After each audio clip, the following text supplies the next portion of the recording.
2025년 2월 19일 말씀 묵상하겠습니다. 함께 기도하겠습니다. 하나님, 우리가 예수님을 온전히 따르는 참 제자로 살아가게 하여 주시옵소서. 예수님 이름으로 기도했습니다. 아멘. 오늘의 말씀은 누가복음 5장 1절부터 11절까지의 말씀입니다. 말씀을 함께 살펴보시기 전에 개인적으로 말씀을 꼭 읽으시고 묵상하는 시간 가지시기 바랍니다. 5장 1절입니다. 무리가 몰려와서 하나님의 말씀을 들을세. 예수는 게네사렛 호숫가에 서서 호숫가에 배 두 척 있는 것을 보시니 어부들은 배에서 나와서 그물을 씻는지라. 예수께서 한 배에 오르시니 그 배는 시몬의 배라. 육지에서 조금 떼기를 청하시고 앉으사 배에서 무리를 가르치시더니 라는 말씀으로 시작하고 있습니다. 예수님이 계신 곳마다 무리들이 몰려왔습니다.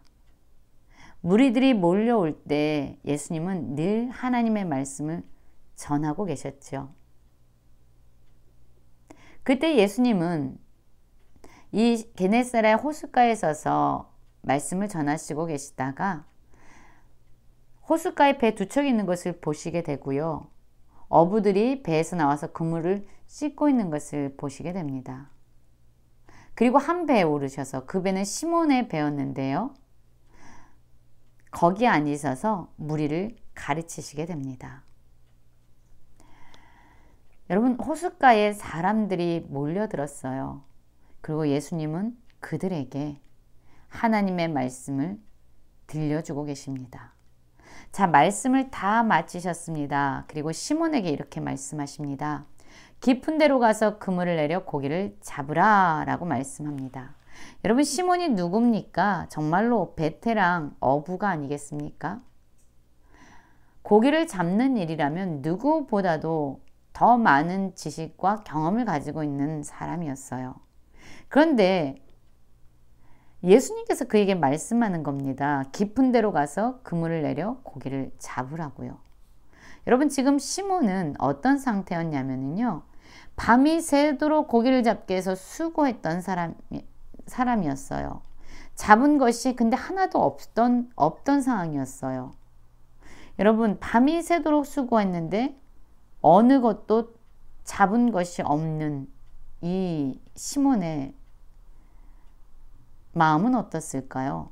아마 속도 상하고 힘도 들고 기진맥진하기도 하고 피곤하기도 했을 겁니다. 그런데 이런 상황에서 그리고 이미 다 그물을 씻고 난 후였는데 예수님이 깊은 데로 가서 그물을 내려 고기를 잡으라고 말씀한 겁니다. 그때 시몬이 이렇게 말합니다. 나는 지금 너무 피곤하고 나는 지금 너무나도 마음이 힘들어서 쉬고 싶지만 그래도 선생님이 말씀하셨으니 말씀에 의지하여 내가 그물을 내리리다 라고 말합니다. 여러분, 대단한 순종의 모습이 아닐 수 없습니다.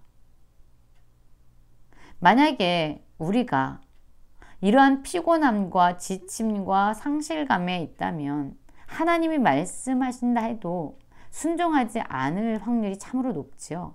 그러나 지금 시몬은요. 말씀에 의지하여 내가 그물을 내리겠습니다 라고 순종하고 있습니다.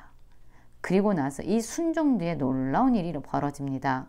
그렇게 하니 고기를 잡는 것이 심이 많아 그물이 찢어지는지라. 이에 다른 배에 있는 동무들에게 손짓하여 와서 도와달라 하니 그들이 와서 두 배의 채움에 잠기게 되었더라. 여러분, 그의 경험과 그의 지식으로 밤새 수고했지만 하나도 물고기를 잡지 못했어요. 그런데 예수님의 말씀에 의지해서 그물을 내렸는데요. 놀라운 일이 벌어진 거죠.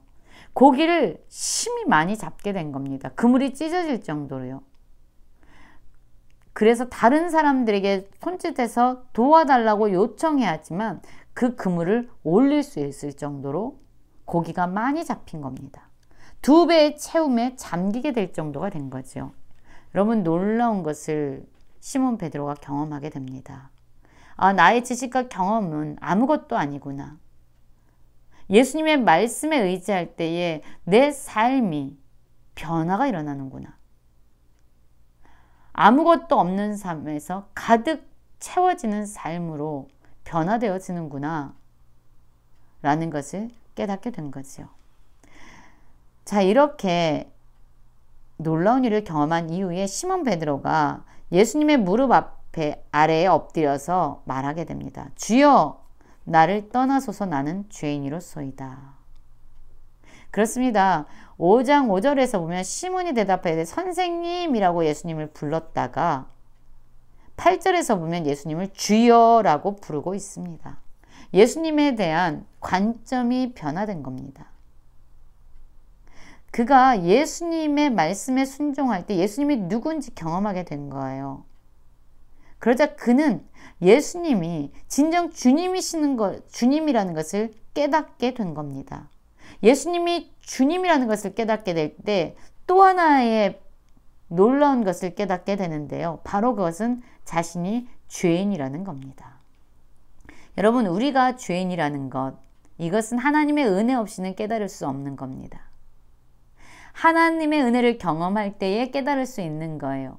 예수님이 단지 선생이 아니라 우리의 삶의 주인이라는 것을 깨닫게 될 때에 나는 죄인이구나를 깨닫게 되는 겁니다. 왜냐하면요, 진정한 주인 대신 예수님의 말씀대로 살지 않고 내가 내 삶의 주인이 되어서 살아왔다는 것을 알게 되기 때문이에요. 내 삶에 내가 주인이 된 그런 삶은 다 죄뿐인 것을 알게 되는 거죠. 여러분, 우리는 진정 내가 죄인이라는 것을 깨닫고 살아가고 있습니까? 이 세상엔 두 종류의 죄인이 있다고 하죠. 자기가 죄인이라는 것을 아는 죄인과 자기가 죄인이라는 것을 모르는 죄인입니다. 여러분, 예수님을 경험하고 예수님을 알게 된 자들, 예수님을 주인으로 고백하는 자들은 자신이 죄인됨을 아는 죄인입니다. 자, 베드로에게 일어난 이러한 일들을 보고요, 사람들이 몹시 놀랍니다. 이는 자기 및 자기와 함께 있는 모든 사람이 고기에 잡힌 것으로 말미암아 놀라고 세베대의 아들로서 시몬의 동업자인 야고보와 요한도 놀랐습니다. 예수님을 경험하고 놀라는 사람들이 많아지죠. 그러자 예수님이 시몬에게 이렇게 말씀하십니다. 무서워 말라. 이제후로는 내가 사람을 취하리라 하시니 그들이 배들을 육지에 대고 모든 것을 버려두고 예수를 따르니라. 예수님이 누구인지 알 때에 우리는 내가 죄인됨을 알게 되고요. 그리고 예수님을 따르기 위해서 우리가 붙잡았던 그 모든 것을 버려두게 됩니다. 왜냐하면요, 내 지혜와 내 능력과 내 경험으로 살아봤더니 아무것도 잡히는 것이 없다는 것을 깨닫게 된 거예요. 그가 붙잡고 있었던 모든 것이 아무 소용이 없다는 것을 알게 된 겁니다.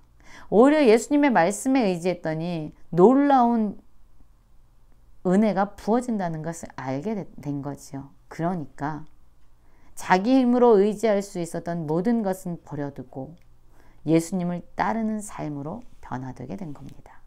예수님이 누구인지 알기 원합니다. 예수님이 우리의 삶의 주인 되심을 고백하게 되길 원합니다. 예수님을 경험하게 되길 원해요.